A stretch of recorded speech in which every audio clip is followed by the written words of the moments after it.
Alright, so, ngayon may nanonood na ating video, na ating vlog. So, ito, sir, okay lang sana, banggitin kita, sir, hindi na ako nagpaalam.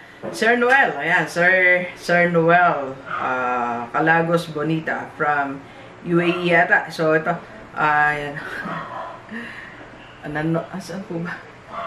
Ay, teka lang. Ayan, pinapanood niya akong kasalukuyan sa UAE. Sabi niya, I'm watching you right now. Thank you po, sir. Thank you very much. So, sa lahat ng kasalukuyan, no, na aking YouTube channel ngayon, na aking vlogs, thank you very much. From my heart, maraming salamat. From the four chambers of my heart. Maraming salamat po sa inyo. Mahal ko po kayo. And I owe a lot from you. So, lahat ng mga viewers natin, subscribers, for more than 2 years, kayo po yung nagangat ng buhay ko. You know, nagsimula talaga mabagong buhay ko when I started my YouTube channel. Grabe, grabing pagsikat ko. Hindi, joke lang po. By the way, hi din kay Sir Norbert ba? Sa manager ng Crown, yan, ng Crown Royal Hotel sa Banana City. Yeah, sabi niya, lumapit siya sa akin. Hindi ko alam na follower ko pala siya. Doc, sabi niya, dami ko natutunan sa mga vlogs mo. Maraming salamat sa lahat ng iba't bahagi ng mundo ng Pilipinas. Saan mo kayo naroon, nanonood kayo ng YouTube channel ko. Thank you very much. Please comment sa baba at i-shoutout ko po kayo. Sa mga hindi ko pa na-shoutout na nag-request, so paki-message po ako. Alright, so para umunlad ang buhay mo, you need new decisions. Mga bagong decisions. You need new decisions. Kailangan natin ng bagong decisions. Alright, so para magsimula na tayong magbago ang buhay at mapunta na tayo dun sa dapat nating kalagyan.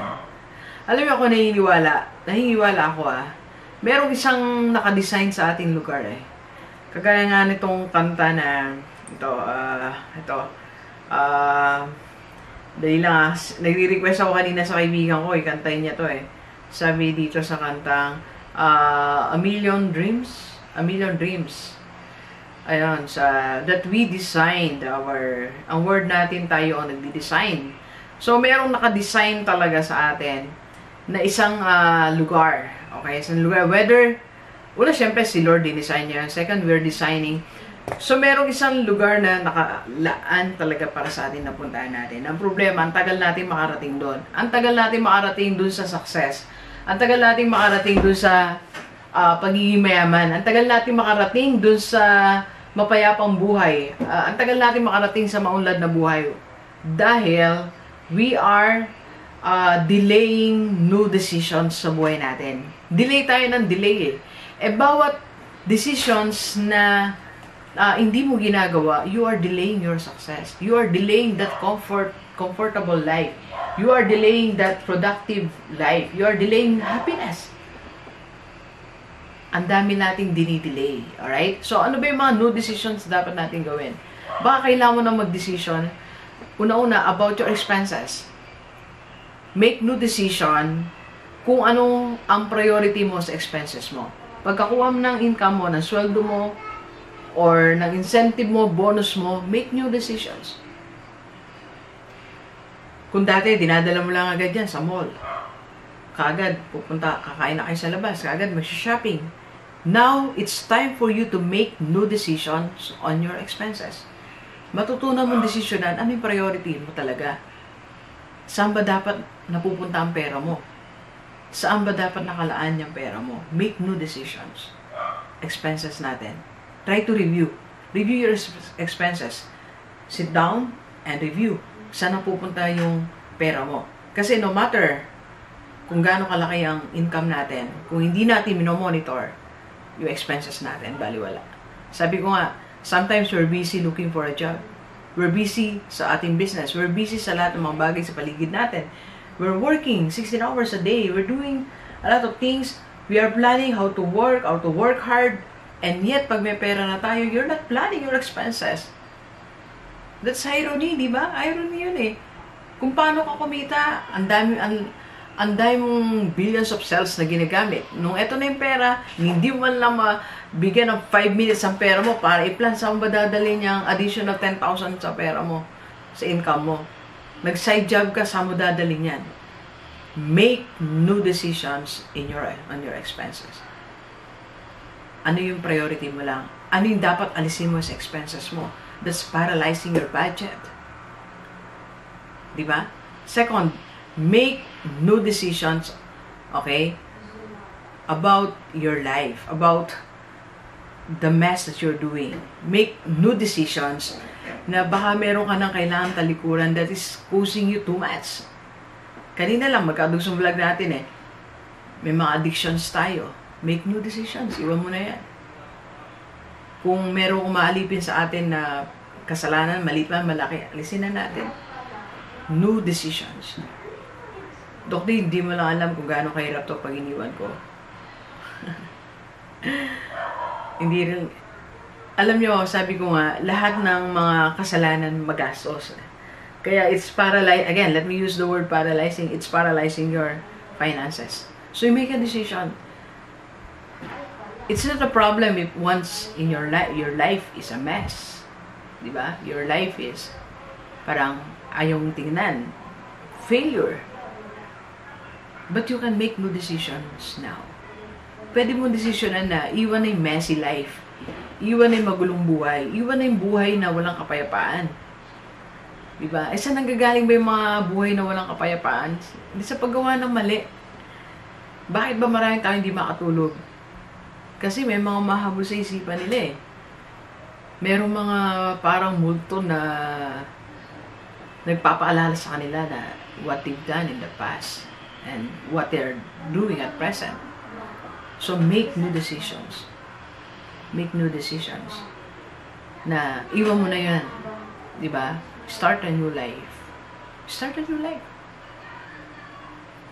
Kaya mo yan. Kanina nakita ko sa Facebook, si Mama Delata nag-share na repost lang naman na kaya mo yan, kaya mo. So kung ano man yung gusto mong talikuran dahil you're making new decisions, mahirap, mabigat, kahit friendship, di ba? Minsan, nahirap nating iwanan din mga friendship, pero yung friendship na hindi na healthy, baka kailangan mo na iwanan. No decisions sa buhay natin. Leave the mess around. Leave the things that are not making you productive.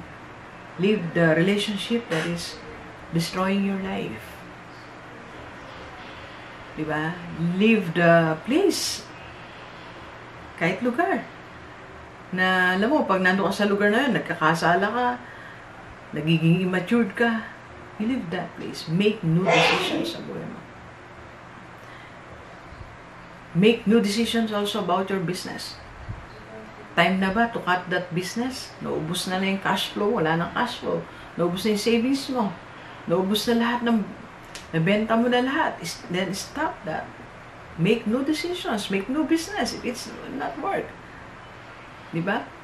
Eh, dokti, sayang. Sayang talaga Sabi nga nila, ika-9, pag nag-business ka, 9 ang mag-fail. Ika-10 ka pala magtatagumpay Diba? And even myself, I have a fair share of failures when it comes to business. Ang dami rin natin business na nag-fail. Nagsikap naman ako. Naging masipag naman ako. Kaya lang, hindi siya nag-work. So, I make no decisions. Ang ginawa ko, nag-focus ako sa aking skills. Diba? Hindi muna ako nag-launch ng ibang business.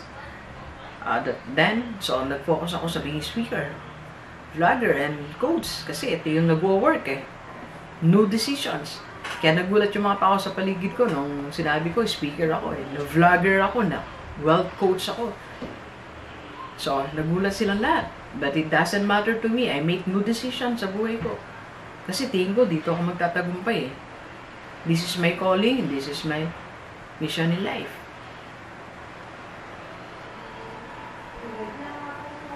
Diba? So, what else? Make new decisions on investment. Baka kailangan mo nang iwan yung investment na yan na nangako ng high interest pero wala namang nangyayari. Make new decisions. Punta ka muna sa mga safe investment. Diba? It's our decisions. It's in your hands to make new decisions, to change your life. Kung hindi ka gagawa ng bagong decision, bukas ganyan pa rin ang buhay mo. Bukas malungkot ka pa rin. Bukas talunan ka pa rin. Bukas, mahirap pa rin ang buhay. Bukas may utang ka pa rin. Diba? Bukas, you're still crying. Gusto mo ba yun? Na you always cry when you are alone or when other people are laughing. Ikaw naman, you're crying inside. Gusto mo ba yun? So make new decisions sa buhay mo. You want to change your life? Do you want a happier life? Do you want a more successful, a more productive life? Make new decisions. And I can help you. Dok, di ko lang kung paano. Di ko lang kung ano gawin ko sa buhay ko. Diba? I can help you make decisions. Sabi ko nga lagi, sometimes you're one decision away from success. The decision na mo lang eh. Right now, ngayon, you can make decisions. Sabi mo sarili mo, I make new decisions. Iwanan ko na kayong lahat. Diba? Gagawa ko ng tama. Gagawa ko ng tama. And when you're doing the right thing, right results will come.